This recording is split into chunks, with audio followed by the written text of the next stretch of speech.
Thank you for coming so early. We could fill this room twice over, so people just keep coming in when we actually get going.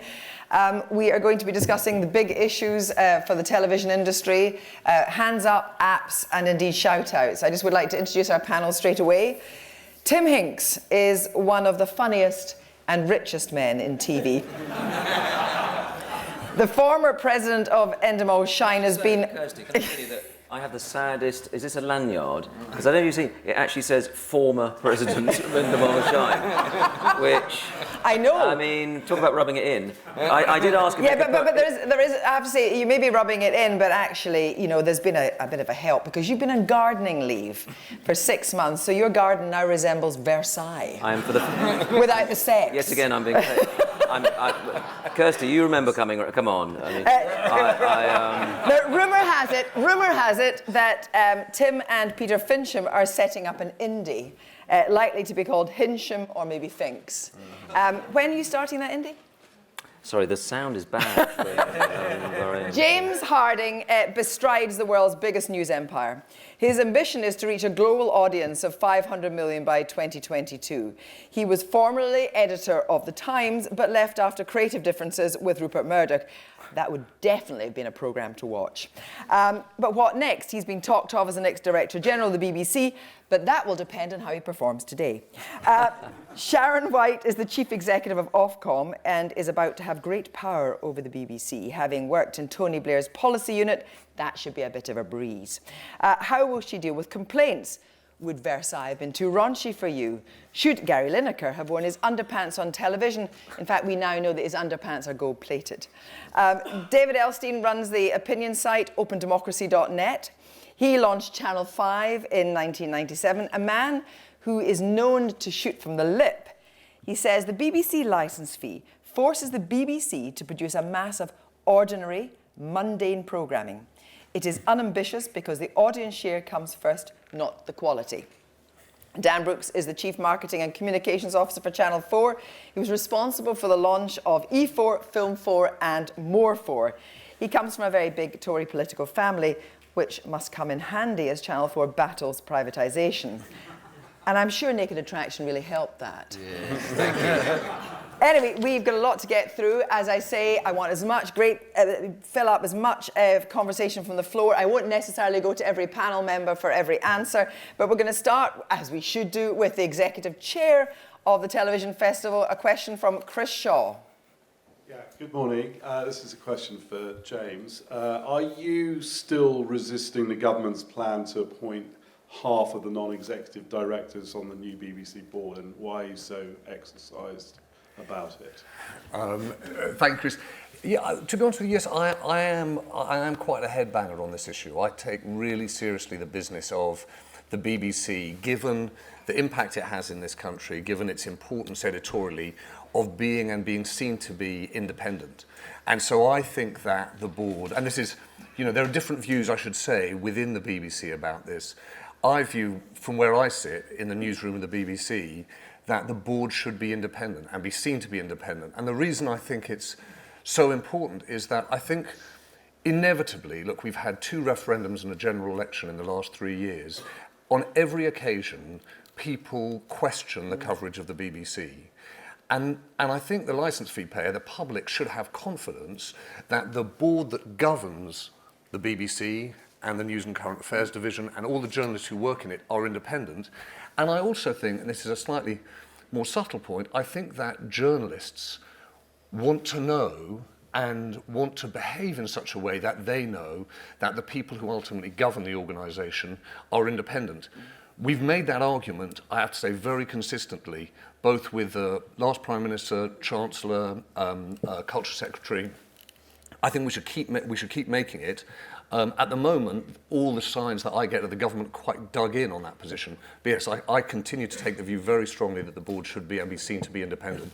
Dan, how would it feel if Channel 4 board was half controlled by the government? Well, I think it would be not terrific. I mean, our board members are appointed by Ofcom. That works very well. I mean, people are concerned, and I think rightly, about what is the remaining detail about how the BBC board is going to be made up. Because to my eye, you could have a situation where the vast majority of the board could either be government appointees or people who are appointed by the government. And maybe that will all work out fine if that happens, but maybe it won't. And I think I'm probably not the only one in the room, who is concerned about the possibility of, government appointees, having day-to-day control of the media. David. I think this is a bit of a fake issue. The chair's already been appointed. The BBC doesn't seem to have a big argument about the deputy chair being appointed by the Secretary of State. So there's an argument about the 4 other representatives of the nations and regions, Scotland, Northern Ireland, Wales and England. Now, whether it's Rona Whitehead who runs the process Fairhead. Karen Bradley who runs the process, I can't imagine Nicola Sturgeon is just going to roll over and say, whatever you say, dear. All of these people are going to have strong opinions, and it will be a very similar outcome, in my view. But I actually am on the record as saying Ofcom should have made all the appointments, including the chair, because the BBC, for its service delivery, is going to be accountable to Ofcom. So unless you can do something about it, like, actually you've failed, we're going to fire you and replace you with someone who's actually going to deliver on services, I think the argument is pointing in the wrong direction, both from the BBC and from the government. Sharon. I think 2 things to say. I think in the new arrangement where you have a unitary board, Chris, and Ofcom as a regulator, for us to do our job effectively, we are dependent on the board being effective, strong, and independent. I have to say I would be very uncomfortable with the idea of Ofcom appointing the board. I think when you're in a situation where you are both regulating but also appointing the head of a board, that's potentially a conflictual situation. But do you agree with James that there's a danger that the board is less impartial, a word we'll come back to, and independent because it will have government appointees on it? So I don't, how the government decides and, in discussion with the BBC, how it decides to make those appointments is not an issue for the regulator. But what I'm clear on is for Ofcom to do the best possible job, it is contingent on having a strong, independent, impartial unitary board. Can you have an independent unitary board when it is appointed in part by a government? I think the key issue will be the detail of the process around that, and I think we'll have to see how that runs through. The key is the outcome, which is independence and absolute impartiality. Tim?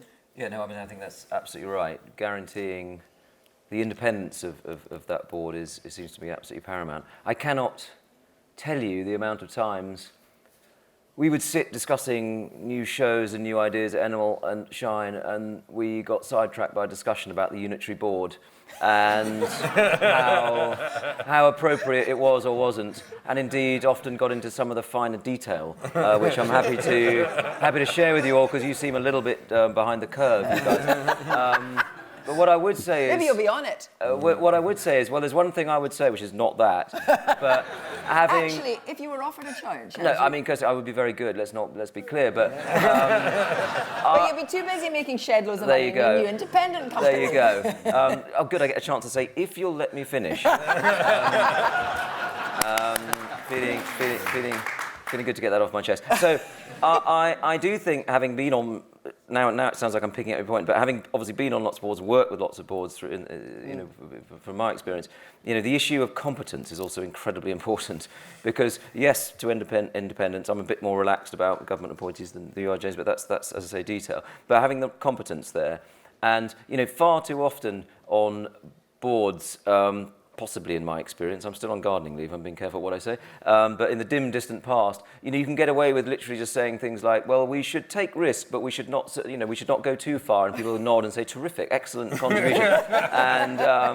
and so I think people with some background in the relevant areas is incredibly important. The other thing I would just quickly say is that if we're kicking off this session with a question, discussion about the very important unitary board. I think it also symbolises something that's happened since we all last met at Edinburgh, which is there's been this incredible, in my opinion, victory for the BBC, and so much that we were concerned about, those of us in the creative industries, that we thought might come to pass, and some of the doomsday scenarios didn't come to pass, and so we are in some senses left discussing some of the finer points, important as they are, and I think that's a brilliant thing. I mean, I applaud that. Wonderful that so much went right. We just very cannily have Rona Fairhead here, or Whitehead, or Blackhead, or whatever we're going to call you. So Rona is here and would like to respond on the question of the makeup of the board. Yeah, I would. I'd also just agree that I think the white paper was a good white paper for the BBC, but primarily because it answered what the people of the country said they wanted from the BBC, and they were heard, which was great. In terms of the board, I'm sort of pretty much, and we've been very clear consistently that there are two things you need. You need the board to be clearly seen to be independent, and the whole range of things that make sure that the BBC is independent. The 11-year charter is another one, but the board is important. And you need competence. So we've been very clear that in an ideal world, you'd have the chair and possibly the vice chair or SID. You can't hear me? Yes, I can hear you. Appointed by the government. It's 3.7 billion pounds of money from the public. So there's a sense to have an appointment, and ideally you'd have the rest independently appointed. But I would say the most important thing is that they're independent people and they have the competence. Because anybody who's sat on a board and who's worked with people who don't have the skills and don't add, it pulls away at the ability to be effective. And so what I want is an effective board that's seen to be independent, that the journalists are confident that will not interfere in the editorial issues. And to my mind, we will keep fighting for that independence, and the key thing, I think, is we need that competent board with the people, with the skills that we need to oversee the BBC properly. Well, I want to see if anyone in the audience wants to come in on that, but just Sharon, I'm going to move on to talk very briefly about Ofcom. When are you going to be in the position to start regulating the BBC? Have we any idea when that's actually going to happen? So a couple of things to say. I mean, it's already the case that we regulate quite a lot of the BBC. So it's important, and I'm sure lots of people in the audience are clear about this, we already regulate all the BBC's commercial activities. We already look at the impact on the broader market of new services. So when BBC Three went online, that decision, the sort of market impact, impact on Sky and others, we already regulate, and we already regulate the standards actually for the core public service bit of the BBC. We just don't regulate for impartiality and accuracy. So we start from a good place, but it's a big expansion in our responsibilities, and we are hiring people, and we're hiring, so if anybody wants a job in the audience and you fancy moving from the creative space to becoming a regulator, if you're not going to work for Tim's new startup, you may want to see me afterwards. I think you'll be pretty busy if that's that's the criteria. But when? I mean, the thing is that the government's not made clear about when all this is going to happen. I mean, there will have to be transitional arrangements, which the White Paper has talked about. And certainly from my personal point of view, starting before April feels... April 2018? No. Even it's April 2017, I would be uncomfortable. Right, you want to be in position there. I'm going to move on now, and I'm going to take a question from the app. And the question is... Hang on until I get this. Did Impartiality stop the broadcasters scrutinising the Leave campaign properly in the run-up to the referendum? James Harding. Finally, we get the answer. Here we go. We're going to extend the session just to early afternoon. So, when I joined the BBC, I was quite struck by the fact that we were getting clobbered generally for our bias. And I love the fact that we're now getting clobbered for our impartiality. So we're now too impartial. And I do feel that, that old story about the boy who goes home to his Jewish mother, and the Jewish mother says, I cooked you your favourite chicken, your favourite fish, which do you want? And he says, I'll have the chicken. And the mother says, you don't like my fish? And that's slightly how I feel. It's how we're doing. Now we're getting pressed for being too impartial. And I think that there are two really important points about this critique that are worth addressing. One is, I haven't had anyone come to me with a really solid example of what it was that they didn't like. Because when they address, for example, issues such as the 350 million, we have a list of different ways in which, whether it was Newsnight or Reality Check or the interviews on the, or the packages on the 6 and 10, all that, we took on the 350 million. We took on those issues. The most important point to make here is I don't think anyone went into a voting booth, I genuinely don't think anyone went into a voting booth unaware of the fact that the Governor of the Bank of England, the head of the IMF, the President of the United States, God bless him, David Beckham, all thought that staying in the European Union was the right thing to do. They voted against that position, that opinion, and that includes leaders of the FTSE. And I guess the thing that I come back to, and I've thought about it a lot over the summer, is the job of the BBC is clearly to give, in the event of a referendum, of an election, fair treatment to both sides of the argument. It's not to make the argument. And our job is not to rebut the argument, it's to challenge and interrogate those people. And I have had a number of discussions with, you know, what you'd call the grieving Remainers, people who are still,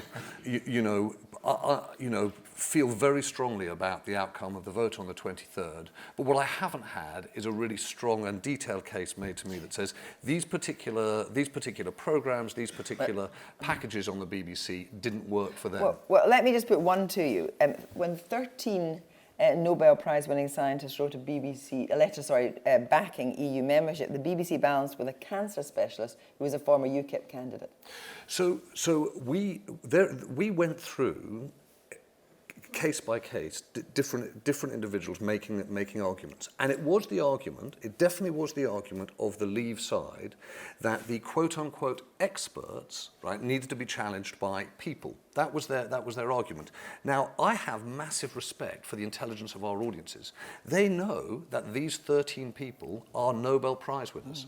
They also know that this individual is not a Nobel Prize winner. Right? They hear the other view, and they understand immediately that that person doesn't have the weight of expertise. But just remember, Kirsty, this was a contest in which one of the central points of the Leave campaign was that we should reject the opinion of experts. And part of the vote was, and I think you've got to hear that, and experts too need to hear that many people in the country didn't feel as though that economic expertise appreciated the reality of the lives they were living. Dan, I think I'm right in saying that Channel 4 said that it wasn't about impartiality, it was about due impartiality. Well, tell me the difference. Well, that's a very, very important additional word. I mean, that we, through the Ofcom code, have to abide by. Where essentially, you don't need to sit there with a stopwatch and ensure that the same amount of time is given to exactly to this argument and that argument. On major issues, obviously within individual pieces or in individual programs, you try to get as much balance as possible. The Channel 4 news coverage that I watched a lot of, I didn't sit there thinking, well, someone sitting there with a stopwatch in the background ensuring that just as much, in your example, just as much time or weight is given to those two arguments. I think that system works very well. It's policed very intelligently by Ofcom. It works for us, and I think it worked for us in this instance. Did you agree with that, David Elstein? Look, I've got quite a lot of sympathy for the BBC on this point. And they took a hammering from the people who believe that accuracy is more important than due impartiality, that the BBC has an obligation to the audience to assess the facts and get them right. So, when I listen to Tim Harford, or more or less, I'm pretty sure I'm getting from the BBC what I expect from it, which is not on the one hand this, on the other hand that. This is actually what's going on. The difficulty here is that so much of the expertise that was being offered was a kind of pseudo-expertise. It's economic forecasting. Now, economic forecasting is really a mug's game. When I look at a 5-year business plan, I throw away year 4 and 5 anyway because they're fiction. I look at year 3 and think maybe, maybe not. Year 1 might be right. So the more that when Laura Kuenssberg did a post-Brexit documentary for the BBC, she managed to get Will Straw to say of the chancellors, the two chancellors, because Alistair Darling joined in with George Osborne in predicting that Brexit will leave the average household £4,300 a year worse off. As Will put it, there was a spurious specificity to that. How he got it out of his mouth, I don't know. I'm struggling with it. I mean, basically, it was crap. Yeah. But, you know, what's the BBC meant to do about that? Chancellor, you're talking nonsense. Actually, Andrew Neil did take George Osborne to task for about 20 minutes, saying, this is nonsense. How can you possibly say such stupid things? But at the end of the day, Ramonas, defeated Remainers, will always feel The Ramones. that they were, you know, done out of it by some red bus touring the country with £350 million painted on it. The clever thing about that bus was its redness, not the £350 million, because it was designed to appeal to Labour voters who think, oh, it's one of our buses. Yeah. It was actually a UKIP or a Leave bus. But, you know, the BBC did, I thought, a pretty good job. And frankly, the great thing about the new charter is anyone who thinks they got it wrong can complain to Sharon because she's now in charge of impartiality. Yes, well, let's ask Tim Hinks this question. Are there vast areas of the UK that TV land people just don't understand? Because 85% in the PACT survey voted Remain. Do you think that, you know, the natural disposition of TV people were Remainers and actually they don't understand a lot of the country? Are you suggesting it's a private club in some way? Never do that. Yeah, look, I mean, I think one of the there was so many surveys done, right? But one showed, I think, that 22% of people felt that they knew what they were voting for when it came to Brexit. And I think one of the things we should ask is what role does news and the provision of information play in that? You know, maybe it's a very minor role because actually, in the end, it was a very emotional decision, and actually, so you don't necessarily base that on information. And we all knew that we didn't know what was around the corner. So, as I say, an emotional decision. One of the things I worry less about that, Kirsty. What I worry a bit more about is that, you know, of all the many things we've learnt this year, I think we've absolutely learnt and had underlined the paramount fundamental importance of public service news as a way of cutting through a lot of the crap and rumour and I think it's been actually been a great year for news in that respect. Where I worry is that I think this trend, or this, I'm going to say trope, it's a bit early in the morning for that. It's okay because Kevin says Byzantine. There you go, twice in your session. Is this sort of notion that we're tired of experts? And this was what was that guy called? Michael Gove, wasn't it? Who I think A bearded hipster. Right, exactly. Who sort of I think set light to that notion, and that's a real worry because mostly because I think it's sort of bollocks, but also it's a cynical exercise from the political class, I think, to win these sort of emotional debates. And I think where you're under the caution, where you must feel real pressure, is I think, you know, you absolutely cannot let that happen. That can't be right. And one sort of rather small, I'm interested in what you think about this, James, is that, you know, one area that I saw really coming to the fore in the Brexit debate, in the news coverage, was this notion of fact checking. So you all have your reality check on BBC. And it's kind of interesting because there you really do read that the 350 million is a sort of nonsense, but you don't necessarily, you don't get that as directly as it were on the bulletins. And I'm sort of wondering if there's a trend here of the sort of contracting out of opinion and fact, whereas actually that's what the news is for, right? That should be at the heart and centre of it. So how much is that?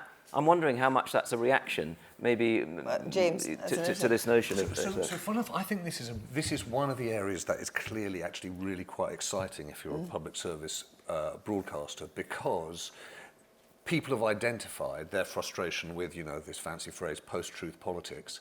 The reality check was a hugely successful part of the referendum campaign. We made it permanent.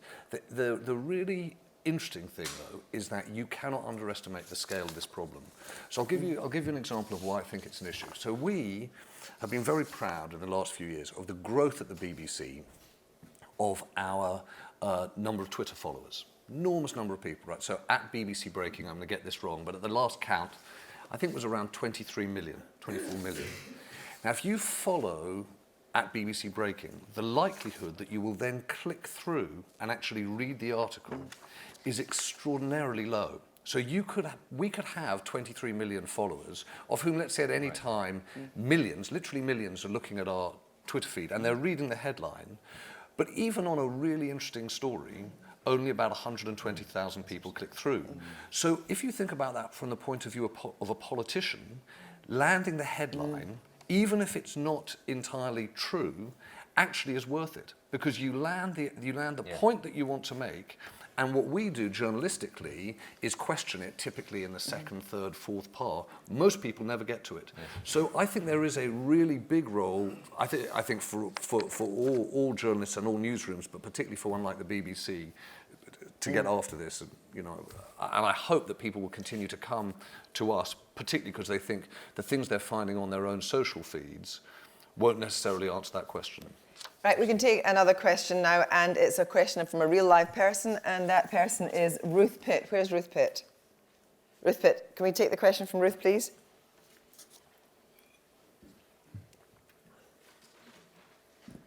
Thank you.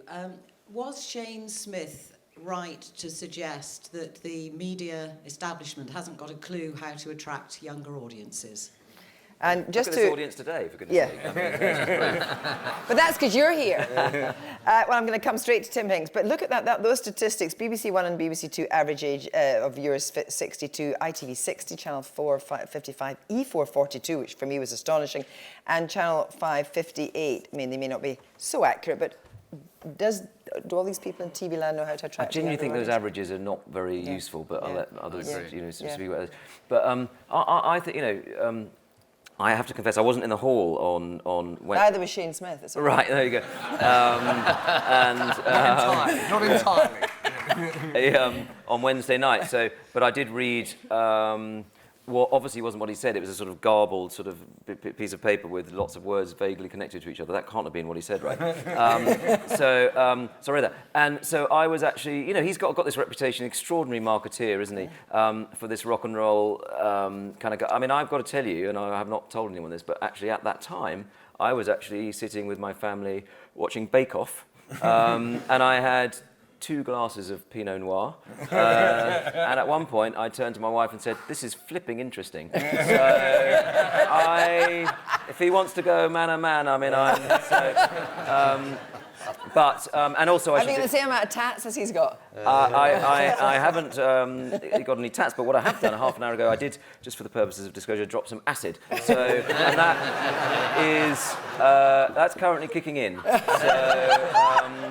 So bear with me. Younger audiences, yeah. But look, I think in a way, we all know that if we want, there are certain arguments that are sort of like arguing for world peace that you just cannot, no one can sort of interfere. You win them automatically. One of them is to say we have a problem with young people watching television, right? So, but it doesn't mean it's not true. But I think he articulated that. Ultimately pretty well once you edit it all together. And I think we know that there are absolutely issues with engagement of young people with content. What I really believe passionately is that the way to address any audience, but particularly a young audience, is not to go down a list of things they're interested in and then film them. Now, I think there's some great content on Vice, but that's definitely not the way to do it. It's much more subtle than that. It's more, the best television is much more multi-layered than that, and so on. And indeed, as Charlotte said, Bake Off is the most popular program for young people of all time. The second thing is, I think it's also true that this tells you quite a lot about America, what he's saying, and I think it tells you quite a lot about what the main networks in particular, the big platforms, are providing. Don't put on. Yeah. And I think we are genuine. I mean, look, we're always saying how good we are, and sometimes we're right, sometimes we're wrong. But I do think, notwithstanding many problems about how we reflect Britain, we reflect it a lot more convincingly on the big platforms than the US do. Sharon, is it a concern that younger people aren't for you? I think it's really interesting because the question talked about media, and we've sort of answered with television. To be fair, only I have. You can be. You've answered with television. Yeah. And I tend to be in a more glass half full, because young people are watching stuff, they're just not watching it like us. So we do a bunch of research which shows, people kind of watch traditional TV, but as we all know, they're watching it on apps and they're watching it in a very mobile way. And I personally think it's very, very exciting. I mean, I did Bake Off with my kids and they watched it live after Shane Smith, so I managed to watch Shane Smith and do Bake Off. And they're watching it on catch up the next day because they can't quite believe Val is is likely to go out next week. They're watching a lot of stuff. And so personally, I don't quite see the pessimism about losing young audiences. I think it's the multitude and the integration of the platforms in a way in which young people are now. I would only, can I just bring James in here because you absolutely, you thought it was a kicking speech. I loved it. I think that people are fixated on the young people issue. I think the two things that he said that were extremely significant. One is, look at what's happening in the United States. The 30-second commercial spot is dying, and the consolidation that comes with that means that what they're seeing in the US is what they saw also ahead of us in the newspaper industry, which is, I think, a massive wake-up call for all of us, because if that model changes, it will have a huge impact. And then he said something which I think is also really interesting, which is, even for Vice, if they want to fund the creation of high-quality video, they need to fund it out of television in order they can pick up the profit or make money in mobile.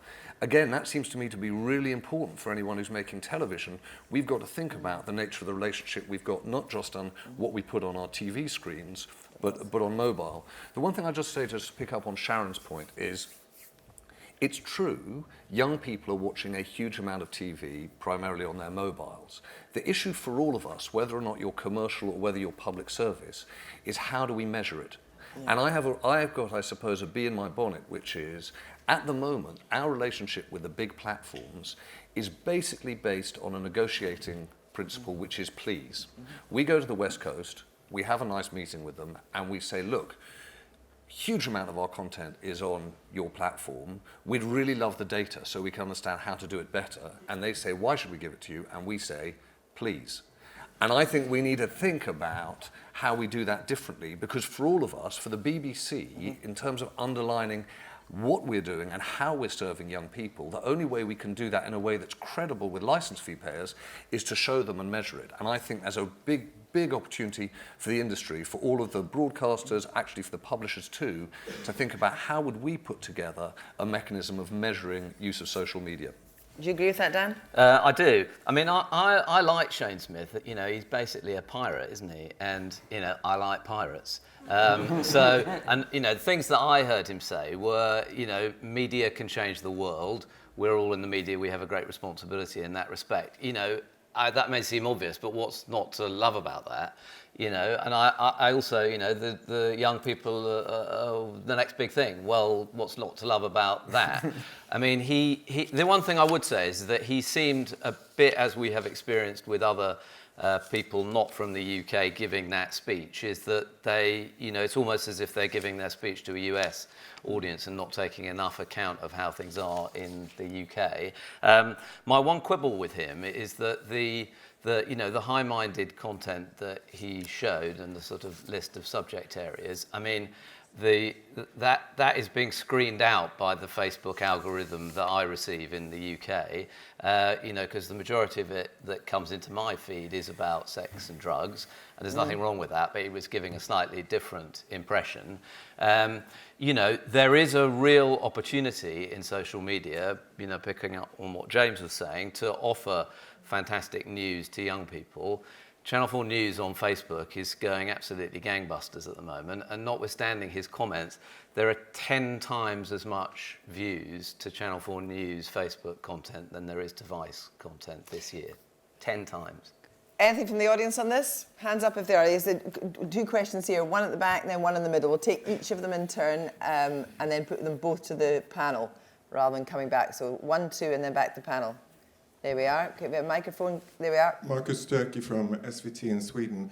We have a unified measurement system in Sweden for online viewing. We have a way of actually measuring all the different channel groups and what they're doing, activities online against each other.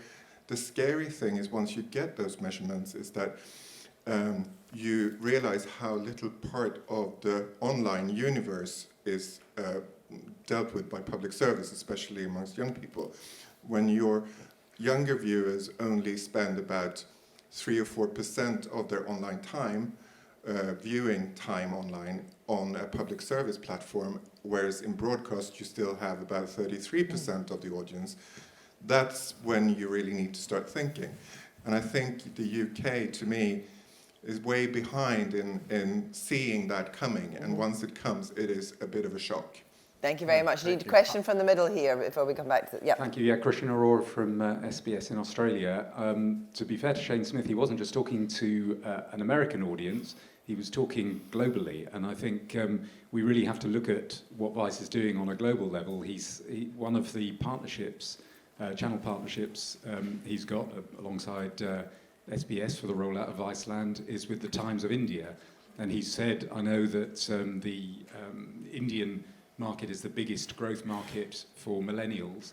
And I think in Britain we are, by comforting ourselves with how marvellous our public service is, we are completely missing the point of what he's saying and what the opportunities are for British producers and British content to reach groups in all these other parts of the world. Thank you very much indeed. Tim Hinks just wants to say something before we move on. I was only going to say that I think the other thing to take away from that McTaggart is that, you know, the McTaggarts that divide the room are always the best ones. And I don't think this has necessarily got a huge long tail, this McTaggart, but I think it was a great... He was a great booking. What I do think is that what he demonstrates is the absolute importance and scarcity of real creative leadership, because it was really a content speech. And I think, you know, he's an inspiring lead. You know, a lot of the young people I talk to young people a lot. I just have a way with them.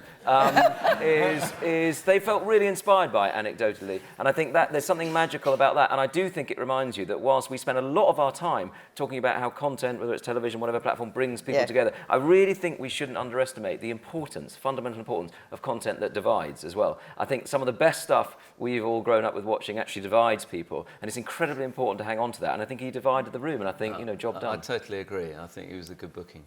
Just a quick word, David. Well, I'm very puzzled by all these young channels, BBC Two, BBC One, you know, ITV. I watch Yesterday because they keep showing World War, and Dave for obvious reasons.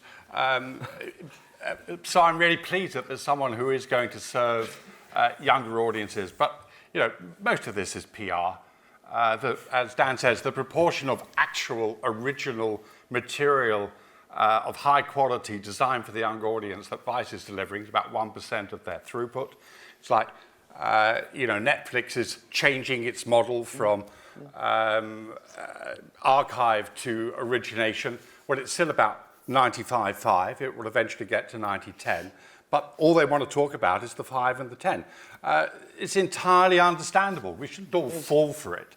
And so long as people are engaging one way or another through their tablets, their mobile phones, online, stealing stuff from the iPlayer, wherever it might be, they're engaging with content that is coming into them. And in this country, that's primarily content that our broadcasters are generating. I don't care that they're not watching it live. The less and less commitment to sitting on your sofa watching live TV, the better. You know, use the content as you like. I remember when the first video recorders came in, and advertisers panicked and said to me at running Thames at the time, "What's going to happen?" I said, "Think about it. They're using their video recorders to watch our content. Isn't that a nice compliment?" PVR's the same. They're just time shifting it. They're still watching it. Don't get panicked. Right, let's take a question from the app, and that is, why are there no white northern working class people on British television, soaps and comedy characters excluded? Why are there no white northern working class people on British television? Dan? Well, I don't think that's true. I mean, Hollyoaks has it more or less every night of the week. It's a soap that we're saying on other programmes, not soaps or comedy characters. So what's Peter Kay? Is he not white northern working class? Or is he now part of the But he's a comedy character. I think what they're saying is people that front the news, people that report on the news, people that do documentaries, there are very few white northern working class people. You know, Gogglebox, Come Dine With Me, you know, location, the news. I don't, you know, what people may wish there's more of it, but I don't think the idea that they're not on television is just not right. Sharon? I mean, it's interesting when we've done research about who people think, are underrepresented on TV. Actually, all the working class comes through much less than. We don't see elder women. We don't see people who have got Scottish accents. We don't see people who have got... It's okay, we've got Shane Smith to do that. Shane Smith is great. And I do think there's a wider issue. I haven't seen the kind of particular data from this question, but I think there's a broader question about how far telly really represents the UK as we are getting increasingly diverse. I mean, the latest immigration data showing that 15% of us born outside the UK, 37% in London. So I think there's definitely a broader question here as to how far we are represented outside sort of metropolitan London. James? Look, there's always this, and different people have different views on what's missing. All I can say is that in the area that I work, we've done a lot to see a new roster of people come forward, and as news correspondents, editors, Laura as political editor, Kamal as economics editor, Simon as business editor, Carrie as China editor, John as US editor, Katya as Europe editor. We're really changing it, and of course in that mix, there's a mix. The thing that I'd like to say is they're excellent. Yeah. Right? I mean, you've really got to keep on that above all but things. can I just interrupt with one statistic? 26% of BBC executives were privately educated, compared to 7% of the UK as a whole. Yeah. I mean, that's true.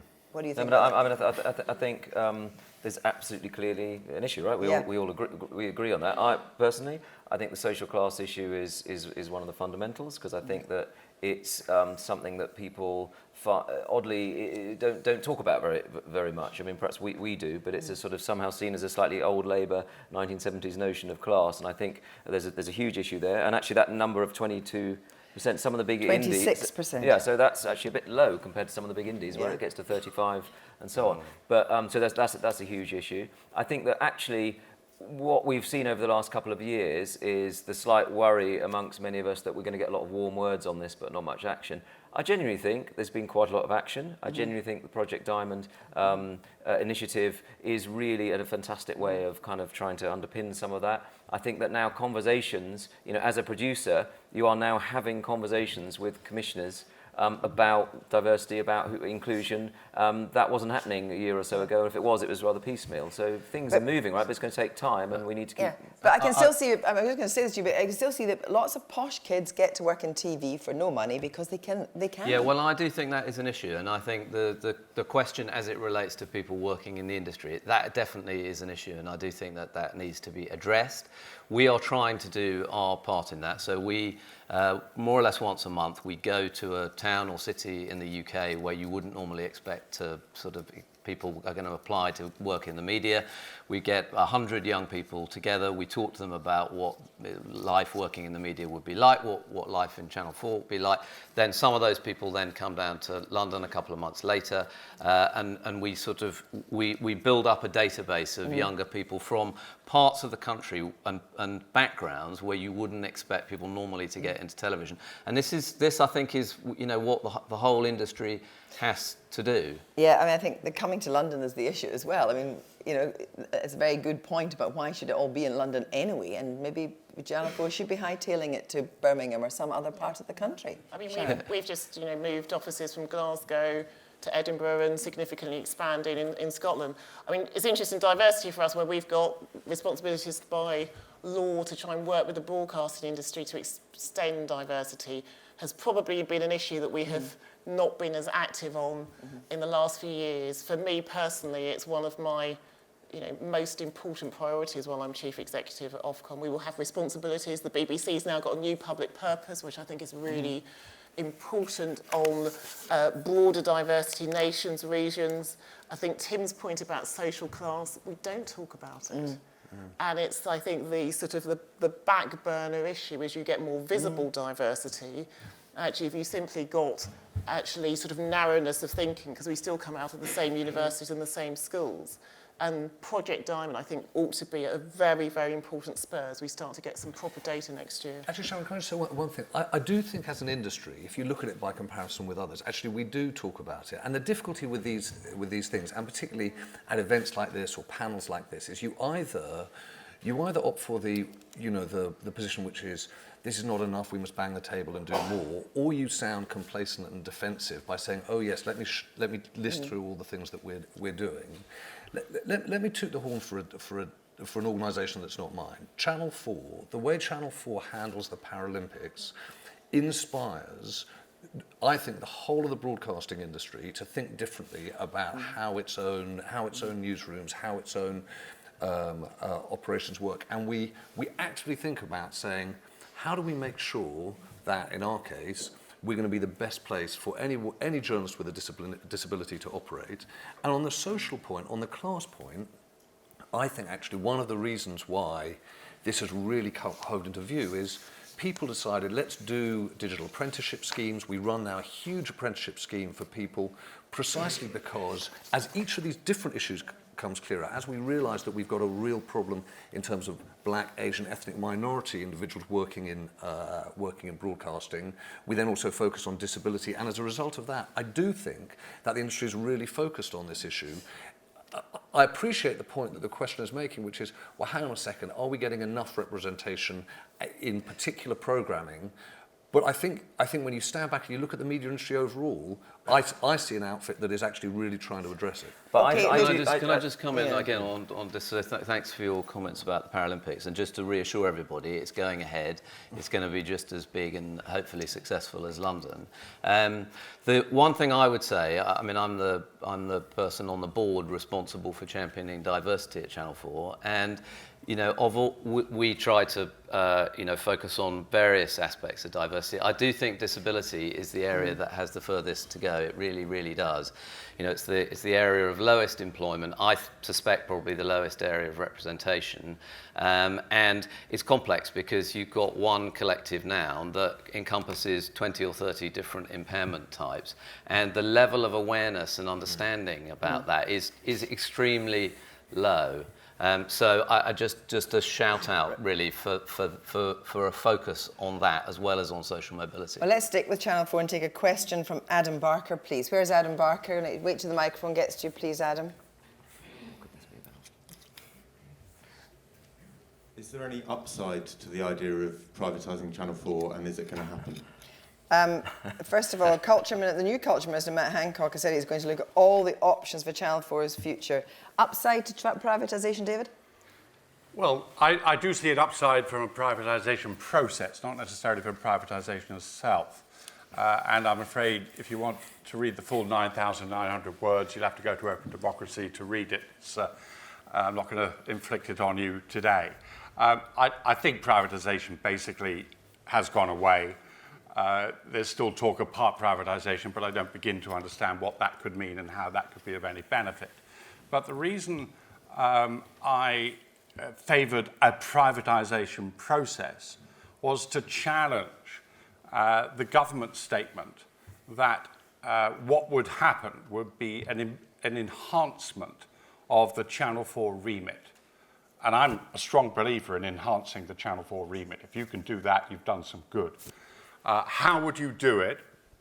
Well, the answer is that Channel 4 as a standalone broadcaster is obviously inherently inefficient compared with being in part of a wider group. I calculated when I was at Channel 5 and we were looking at merging certain operations with Channel 4, and Mark Thompson then did the same when he was at Channel 4 looking back at Channel 5, we could save somewhere between 100 and 200 million pounds a year by just combining back office operations, not interfering with programming at all. So what you've got to ask yourself is, should you leave all that money lying on the table and forget about it and just accept what we're doing? The other side of the question is this. The current Channel 4 remit is paper thin. Compared with the pre-2003 Channel 4 remit, if you actually go back to the 2002 Channel 4 annual report and read what they were required to do in terms of fixed quotas and read what they delivered in terms of fixed quality, it was fantastic. I mean, education, remarkable. 12 hours a week of proper adult education programming, 3.5 hours a week of multicultural programming, and so forth. Under the current remit, Channel 4 is not required to broadcast a single first-run program at all. That obligation has disappeared. It now devotes 60% of its broadcasting to repeats. It used to be that was forbidden. So basically, we've had a huge erosion of the old Channel 4 pre-2003 remit, and I would like to see it enhanced. If privatisation could deliver that, I'm all in favour. And yet Channel 4 is better. Yeah. So it would seem to be that it may not be about the amount of... Channel 4 better than it was? Yeah. Absolutely not. Right, Dan. Absolutely not. Thank God for disagreement! You know what? For a minute I thought it was, but now I've heard it isn't. Right. So, I'll stand back. I've got one more question we need to get in. There's a few things rattling around in that pot. I mean, let me just first of all try and address the question that was asked. So, if you privatise Channel 4, which we very much hope is not going to happen, what would you gain? Well, you would gain... Lots of education programmes. You would gain a lump sum for the Treasury, but relatively soon, probably within the course of a parliament, the economy and certainly our culture, our society would be worse off. You're going to get fewer programmes, you're going to get fewer indies work with, you're going to get less concentration on the PSB genres in the way that we do, you're going to get less focus on new talent, less focus on diversity. Because this, I think, will inevitably happen. And you know, to our eye, what has happened is that the main constituencies, apart from the very small number of people who might be able to afford to buy Channel 4 if it were to be privatised, have come out and said that it's not a very good idea, whether that's producers, advertisers, viewers. Most people within the industry don't think it would be a good idea, and we completely agree with that. Hopefully the government, who have already spent quite a long time with this question, will come to the same conclusion, and we hope as we get into the autumn that will be the answer. Right, very quickly, Sharon. Yeah, just very quickly. I mean, we've just done our last, we do an annual review of Channel 4, which has found you are both financially sustainable and delivering very well against the remit, with some exceptions. What do you say to David Elstein's point that the remit is so watered down and weak now that you're not, the kind of education programmes, all that kind of material is just not being delivered anymore? Figures would suggest people like it this way. I disagree. I mean, we have got particular issues, Dan knows, around programming for younger people, older children, teenagers, but actually we believe that Channel 4 is doing a good job. Sharon, can I ask you a question? Channel 4, in its most recent annual report, claimed to have broadcast 2,757 hours of programming of an educational nature, 55 hours a week. I searched through the Channel 4 schedules, because you don't include news, current affairs, trying to find the 55 hours. Absolutely nowhere to be seen. Why don't you ask them to print out the list? Somebody must have a list, otherwise they wouldn't be able to count the 2,757, and just put it in their report. They put in their report every nomination for a top 10 acting award in movies in the online Boston Film Critics. 330 nominations to a top 10, this, that, or the other. They can't print out their 2,757 hours. Why not? It's your responsibility. That question on your behalf. So, David, I'm absolutely delighted to know that the Channel 4 annual report is being read in the enormous amount of detail that you're... Genuinely, I am, because a lot of thought goes into it. You've made a number of points in it. One of them, which I think is a good one, is on, I know the page that you're talking about. What it really means is programmes of an educative nature, and we're taking on board your comments, and we'll reflect that in the annual report next year. But just to put a pin in that particular issue. So we've, I've got a sort of 29,000 page document here, which says very, very simply that, when Channel 4 started, it had 6 elements of its remit, and it had 16 requirements and obligations under its Ofcom licence. There are still 16 obligations in Channel 4's Ofcom licence. They're different from the ones that you would like them to be. You never thought you were going to be discussing But that's this, a matter of that's a subjective opinion. In the remit, there were 6 elements. There are now 15. So that's This is going to be front page. This is going to be front page of the Daily Mail tomorrow. Absolutely. Okay, I'm going to take another question. That is not right, David. It is not right. Let me ask, David, we're running out. I'm going. Only if it's 30-second soundbite. One final question. E4, is that a public service channel with a remit or not?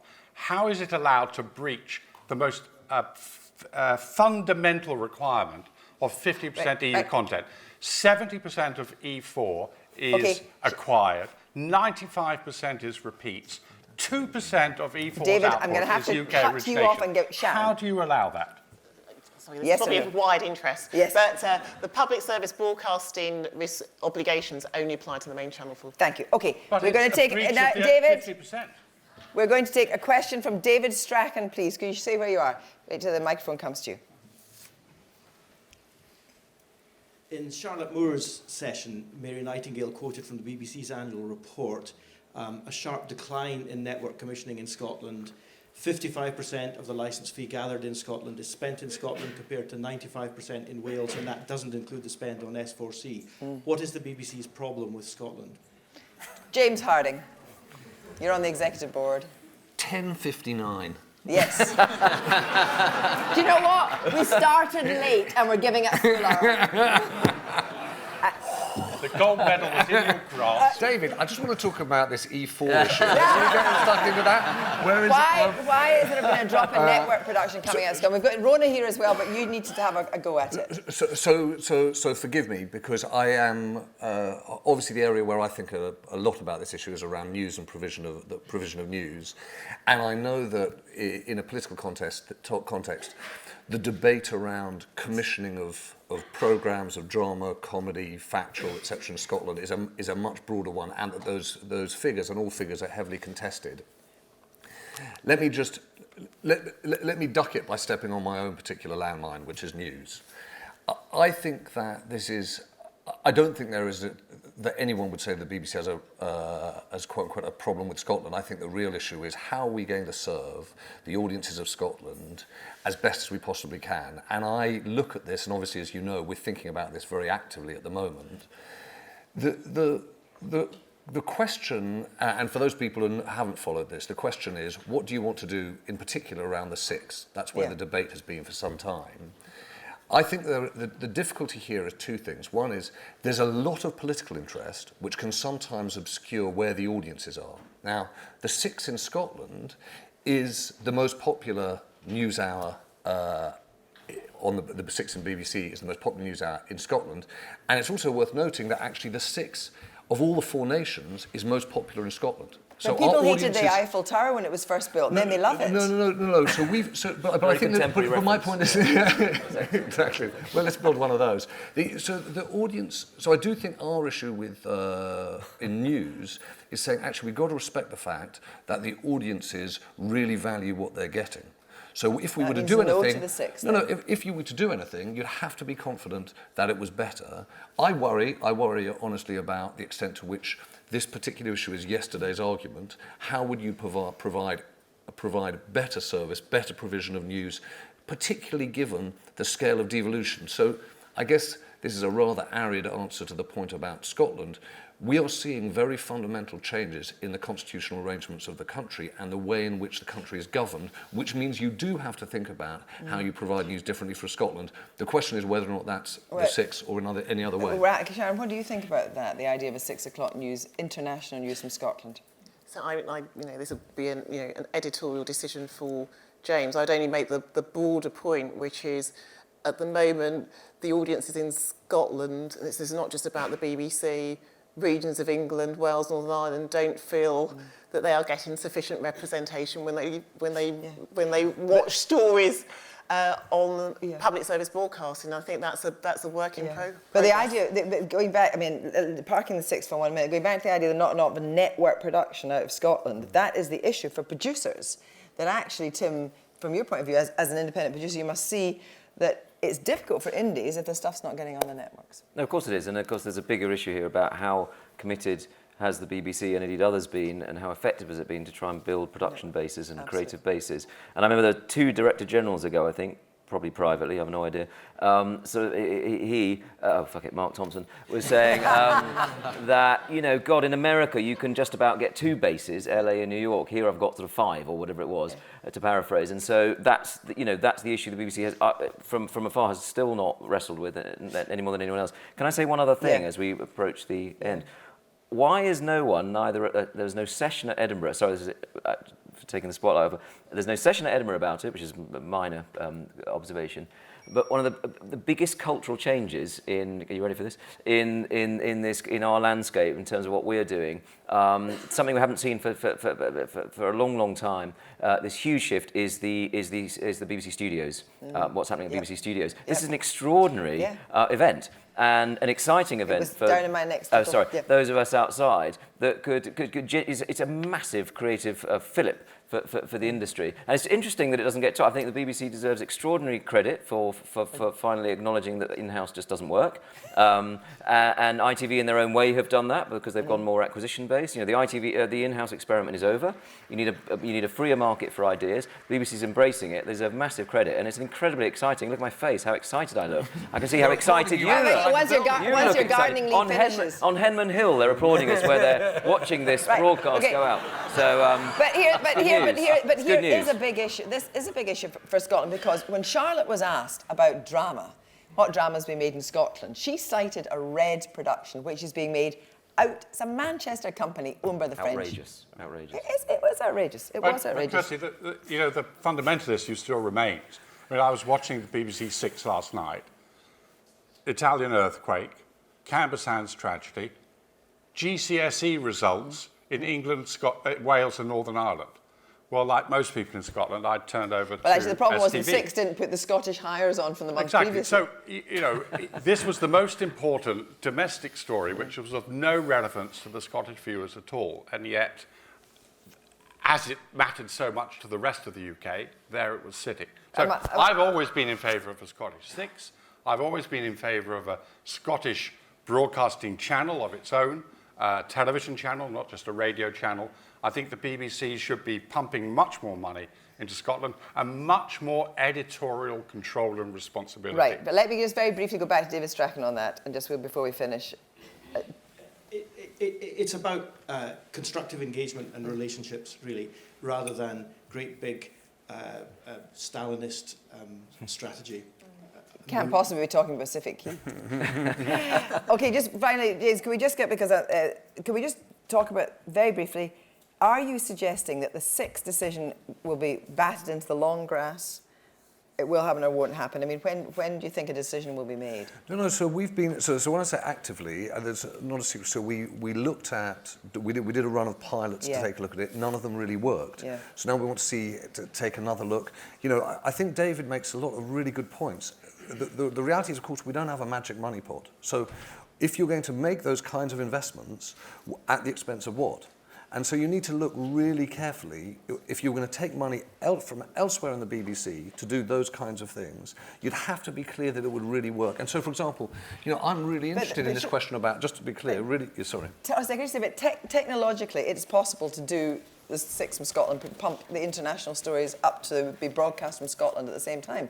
It's not technologically difficult. So, I shouldn't be the one that's saying this, but it looks to me as though putting together a really, really great bulletin every day actually is a really hard thing to do, and to do really well. And you need to invest in making sure that you have the teams, the correspondence, the production that's needed. I guess the thing the point that we're trying to get at is, how do you make sure that people in Scotland feel as though the stories and what's happening in Scotland is properly reflected? And I guess I want to make sure that I've had a look at, can you see a format that would really work? Can you see a format that would really work? And if not, you know, looking at things like, as David says, if you were doing channels, how would that work? How would you make sure that you had sufficient investment so that it didn't look second rate? In your gut, is it going to happen? In your gut, is it going to happen? The worst, if I had a decision, I'd say I've got a decision. as I said, we did the pilots, they didn't work, we're going to have a look at another set. I think the thing that I most don't want to do is say, we have a political answer to this problem which gives us a chance to stand up, make a speech, say that we've done something, and then audiences look and they get something that's not first rate from the BBC. That's what we don't want to do.